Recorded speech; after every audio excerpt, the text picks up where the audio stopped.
Hey everybody, and welcome to another episode of Games I've Got Rid Of and Why. So this is a series of videos where I talk about board games that have previously been in my collection but have subsequently left my collection, and then I'll give a bit of reasoning for that decision. So let's get started with the first game. So the first game I'm going to talk about is Totemic. So Totemic is a game that I normally wouldn't go for actually. So this was a Kickstarter project that didn't have massive success, but it did catch my interest because of the art style. It had a very, almost like a tribalistic tattoo style art. And this was a dueling style game, but a micro game where you'd have two cards in your hand at any time, then you'd use them either to fight your opponents or to use the ability on that card. And I really did like the combat system in this game, where you would simply just compare the numbers of cards in your hand, but you had this kind of bluffing system where you could really push your luck and try to ramp up the consequence of winning or losing a fight by threatening someone. And I really liked that system, and it was a matter of whether you were going to buckle under the pressure or keep going and potentially lose a lot more health and potentially lose the fight. It was a good little system, a kind of a clever little game, but longevity, it didn't really have the legs. And despite there being a load of different characters, etc., it really did kind of fall back on that threat system. And once you've kind of got that out of your system, then it was not really much to be explored. So I did like it. It was much better than I thought it would be. That is Totemic, but yeah, certainly wasn't going to be a mainstay game in my collection. Particularly, it's a two-player game, and there's a lot better two-player games out there. The next game is a relatively popular game with Tsuro. So Tsuro is probably one of the lightest games I've ever had in my collection. So this is a tile placement game where you are placing these tiles onto this grid, and all these tiles have different kind of pathways on them. And the idea is you're trying to place a tile and you follow your player piece along a road on that tile, trying to stay on the board as long as possible. I really like the simplicity of this game. This game you could easily teach in 30 seconds to anybody, which was a massive plus point for this one. And it also did scale quite well. I think you could play from 2 up to 8 players, which a lot of games don't do that, and still kept it in a really short time frame. So it only took about 5-10 minutes to play. And to be honest, I always thought this game would be a bigger hit than it actually did in practice, or than it was in practice. I'd always keep this on my shelf because I thought, there's always going to be that scenario where I can introduce this to people who've never played board games before, and it could really kind of open their eyes on what games can do. And it always kind of felt a little bit underwhelming when I got it to the table, and the people who I thought would be impressed with it were never really that impressed with it. So yeah, unfortunately, it didn't quite fit that niche that I wanted it to, and therefore I couldn't really justify having it in the collection any longer. But the next game is a game called Tumult Royale. So this is I think a relatively unknown Cosmos game, I believe. And this is a real-time game, or at least has an element of real-time, as you are collecting a bunch of resources at the same time of other players, blindly.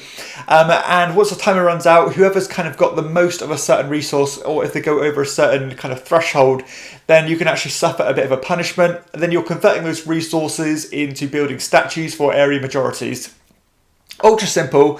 It had a real novelty factor. I thought this one had, the first initial plays of this one were really fun, and it was pretty unique actually. I can't really think of many games that do what Tumult Royale does. I know this is a very affordable game, particularly if you live in the UK. You can get this one for less than £10. And it is good for what it is, but a bit like Totemic, this one didn't really have the legs and the incentive to keep going back to it once you've got that initial fun out of your system and you've got that novelty out of your system. So it was a bit of a short shelf life, but I did enjoy my time with it, but I couldn't justify having it long term. That is Tumult Royale. The next game is a game called Tybor the Builder. So this is actually an Alexander Pfister small box card game, so in an absolutely minute box. This, I believe, is in the same universe as Expedition to New Dale and Oh My Goods. So it's one of those kind of resource management style games. This one has more of an engine building aspect to it, as you can either play these cards, these multi-use cards, as kind of an engine builder where you can get discounts on buildings. You can use them to build buildings, or you can actually have to discard them to get the building in the first place. So it had that kind of tension of where you're going to use these cards. There's loads of different ways you can score points, not only by building buildings, but also by getting like set collection bonuses, etc. It was fine. It worked as you'd probably expect an Alexander Pfister game to work. Very accessible, had a little bit of a story arc to it as well, which Pfister is obviously known for.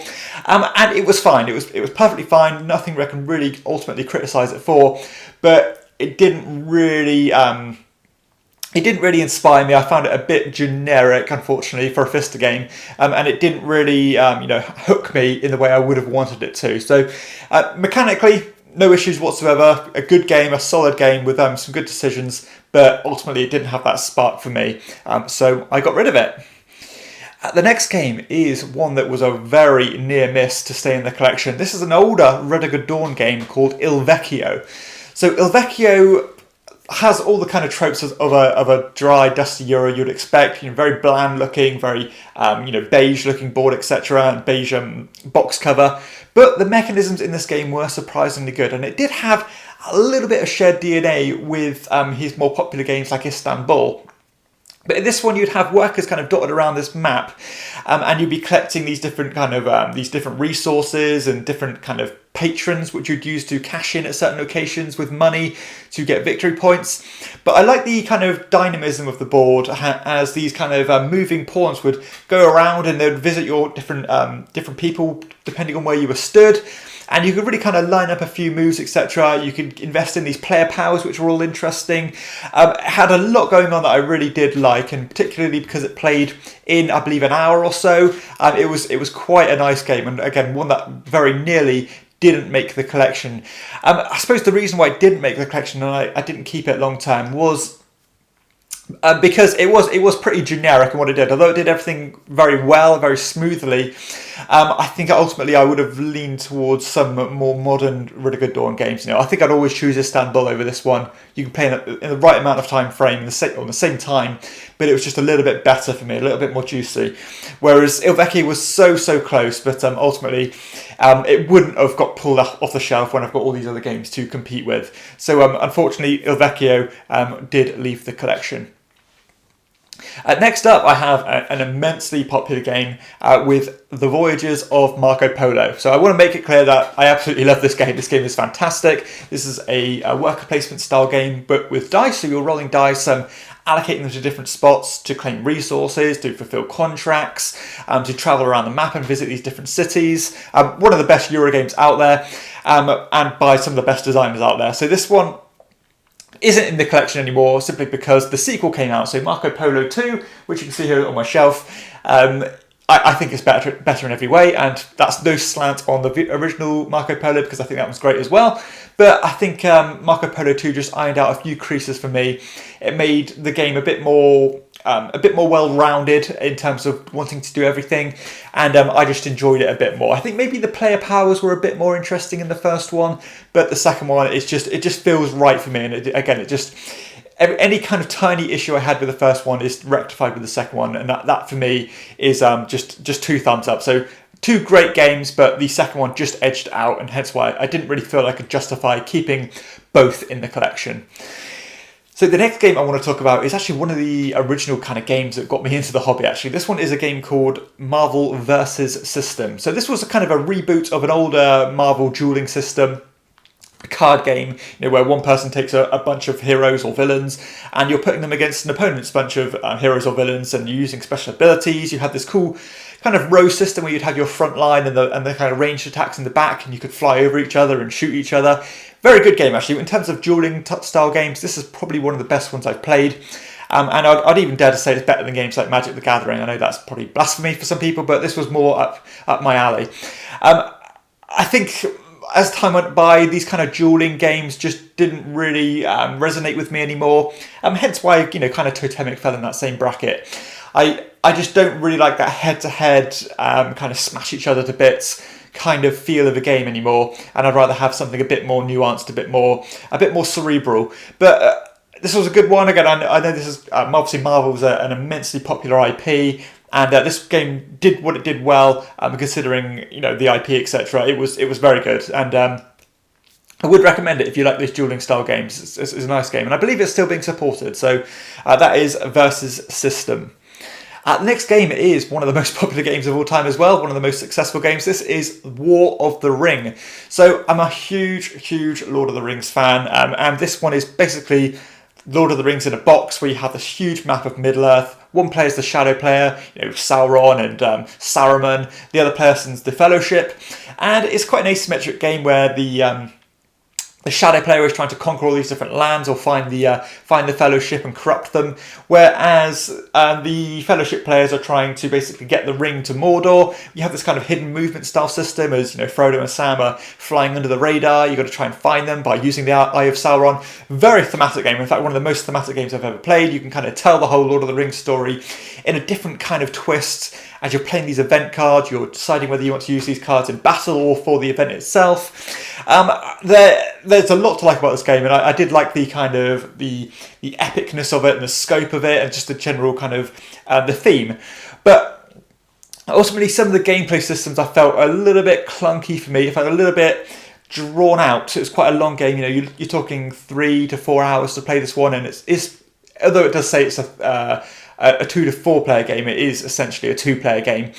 But again, it had a lot I liked, but I also had a lot I didn't like. Particularly the dice rolling combat, I find quite unsatisfying and a bit too random.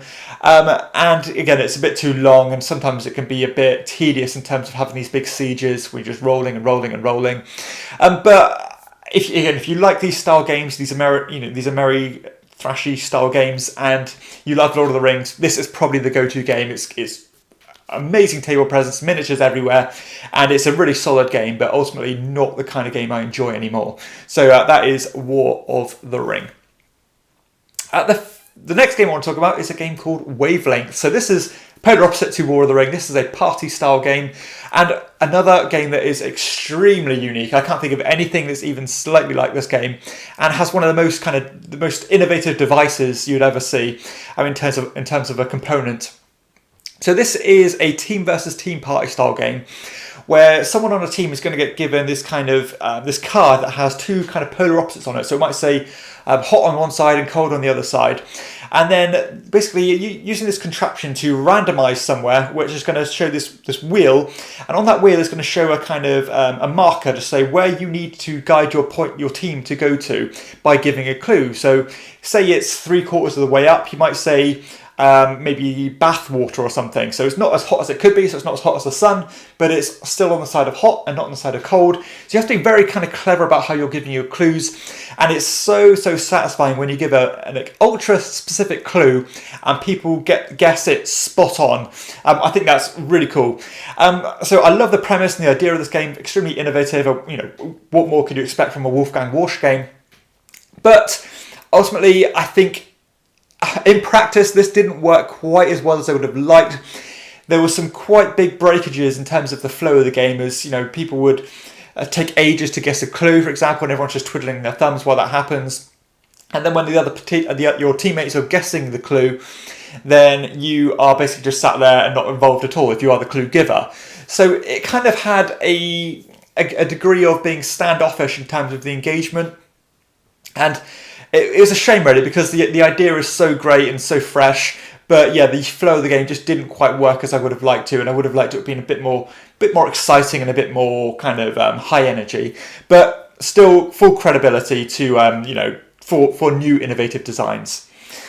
And the final game I want to talk about is Wingspan. So Wingspan, of course, one of the most popular games out there. This is a game where you're collecting birds and you're putting them on your different rows in these different kind of habitats, I suppose. And the idea is you're triggering these different birds to do lots of different things, such as getting you food or growing eggs, or doing lots of different things as you'd expect from an engine building style game. And this one is slightly toned back, as it's pretty accessible. Beautiful looking, ticks all the boxes of what a lot of gamers are looking for. And I will say I was initially caught up in the bit of the hype in this one. I had to get it because the buzz was so high. And when I got it to the table, I was impressed. I thought this was a lovely game, extremely smooth, very digestible. And I did play this one quite a few times before I decided to part with it. Because ultimately, most people I play games with are slightly more advanced gamers, and this one maybe didn't quite have that level of satisfaction that a lot of other engine builders do have. But I don't take that as a negative of the game. I think the game is great for the audience it's for. But ultimately, was I going to lean towards this one when I've got some really more involved, more satisfying engine buildings on my shelf? And you know what, it just. I wasn't quite as caught up in the magic as a lot of other people were. I thought it was good, but I didn't think it was great. And I don't really want good games on my shelf. I want great games on my shelf. So unfortunately, I had to pass with Wingspan, despite it being stunning to look at. So yeah, that concludes this series of, or this episode with these 10 games. So hopefully there's something on here that will give you a bit of insight about my kind of process of what's going through my head when I cull these games. But if you have enjoyed the video, please hit like and subscribe to my channel and check out my other videos too. And for everyone else, I'll see you next time on Chairman of the Board. Bye.